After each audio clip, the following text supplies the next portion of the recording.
দিকে ঘুরছি, সূর্যটাও মিল্কি ওয়েতে বিভিন্ন দিকে ঘুরছে, তার একটা মানে কক্ষ আছে, সেও 12 বছর একটা সার্কেল করে। তো সেটার মধ্যেও আমরা আছি, বুঝতে পারছি না, আমাদের অ্যাওয়ারনেসে নেই।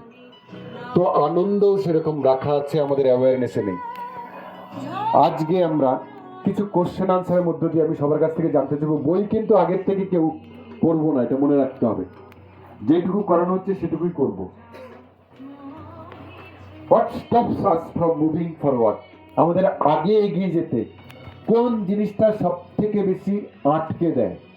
অলরেডি অনুপ কুমার রায় বলেছে তার উত্তর, আমি তার কাছ থেকে পেয়েছি। ওটা পাওয়া মাত্রই আমার মনে হলো তাহলে আজকে এটাই আমার করানো উচিত। এটা দিয়ে শুরু। আমাদের জীবনে আগে এগিয়ে যেতে কি জিনিসটা আটকে দেয়? এক কথায় উত্তর হবে ইয়েস অমৃতা, ফিয়ার। ফিয়ার একটা লজ্জা, সেম ফিয়ার। ওকে, আমাদের ব্লুপ্রিন্ট। ইয়েস, ফ্রিডম আটকে দেয়। ভেরি গুড, ফ্রিডমে আটকে দিচ্ছে। ওকে চলো, ইগো। শব্দগুলো খুব ইম্পর্টেন্ট কিন্তু। ইয়েস, হ্যাঁ, ক্ষমা করতে না পারা, আনফরগিভনেস। ইয়েস, আত্মবিশ্বাসের অভাব, faulty blueprint, coincidence, confidence. Yes, laziness, যার যেটা আছে সে সেটা বলছে, ব্লুপ্রিন্ট অনুযায়ী সবাই বলবে। আর সবকটাই দেখছি সব থেকে বেশি যে জিনিসটা আমাদেরকে আটকে দেয়, আমরা বুঝি আর না বুঝি, সেটা হলো আমাদের ফিয়ার। সবকটা শব্দই ফিয়ারের একটা রূপান্তর, ভয়। ফিয়ার আমাদেরকে আটকে দেয়।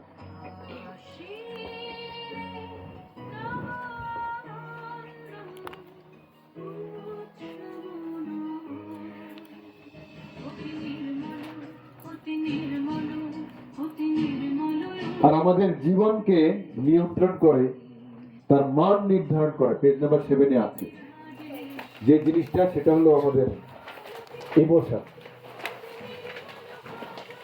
আমাদের ইমোশন ইজ ইকুয়াল টু আমাদের লাইফ।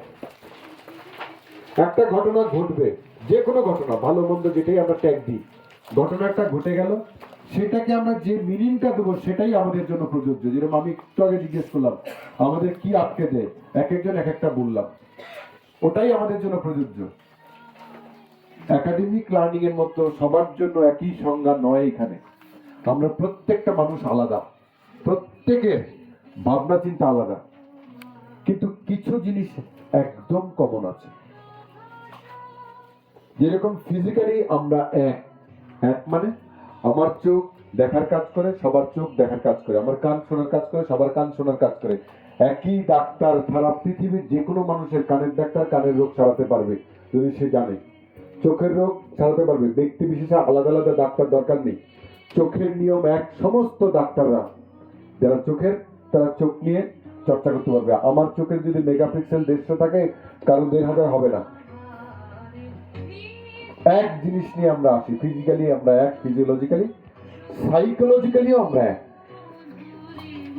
বাই বার্থ আমাকে চিমটি কাটলে আমার যেরকম ব্যথা লাগে, কষ্ট লাগে, আরেকজনকে কাটলেও সেই একই লাগবে। ইমোশনটা আমরা এক একজন এক একভাবে এক্সপ্রেস করবো। কেউ সহ্য করে নেবে, কেউ চিৎকার করবে, কেউ আস্তে কথা বলবে, কেউ রাগ করবে। এক একটা জিনিস দিয়ে আমরা এক্সপ্রেস করব, কিন্তু লাগবে একই রকম জিনিস। সে আমি, আমার কাছে লাগলো, আমি একরকম ব্যাখ্যা দিলাম, আরেকজন আরেক রকম দিল, আরেকজন আরেক রকম দিল।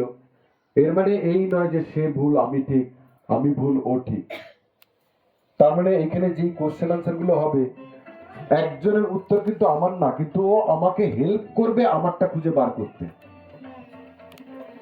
বোঝা যাচ্ছে আমি কি বলতে চাইছি? সুতরাং অন্যের উত্তরে যেন আটকে না যাই, অন্য কিছু করছে তাতে আটকে যেন না যাই, আমি আমারটা খুঁজে বার করি। একই প্রশ্নের এক একজন এক একটা উত্তর হবে। শুধু বইয়ের ক্ষেত্রে, পরীক্ষার ক্ষেত্রে, স্কুলের সিস্টেমে একই প্রশ্নের এক উত্তর,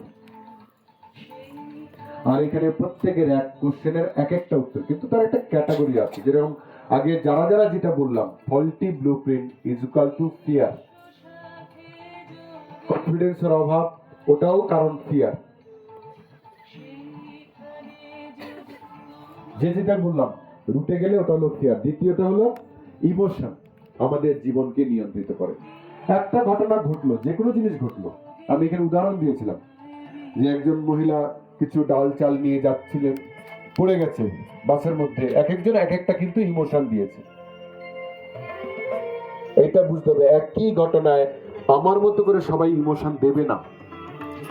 আমাদের রিলেশনশিপে এই জিনিসগুলো ঘটে, আমরা সাফার করি। আমার কাছে কষ্টকর মনে হলো, ওর কাছে কেন মনে হলো না? আমার কাছে এরকম মনে হলো, ইম্পর্টেন্ট মনে হলো, ওর কাছে কেন ইম্পর্টেন্ট মনে হলো না?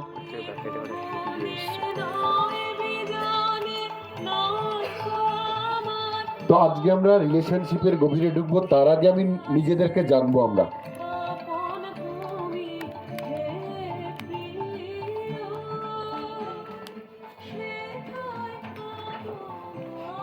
8 নম্বর পেজ থেকে আমি শুরু করি। তিনটে জিনিস মেনটেন করতে হবে। এখানে যারা আগে আছে, গতদিন আমাকে এক দুজন ফিডব্যাক দিয়েছে যে আগে তো নিচে বসতে হতো, ওখানেই বলেছিল না বিশ্বজিৎ সামন্ত আর কে কে যেন, তাহলে ঘুমানোর সুযোগ পেতাম।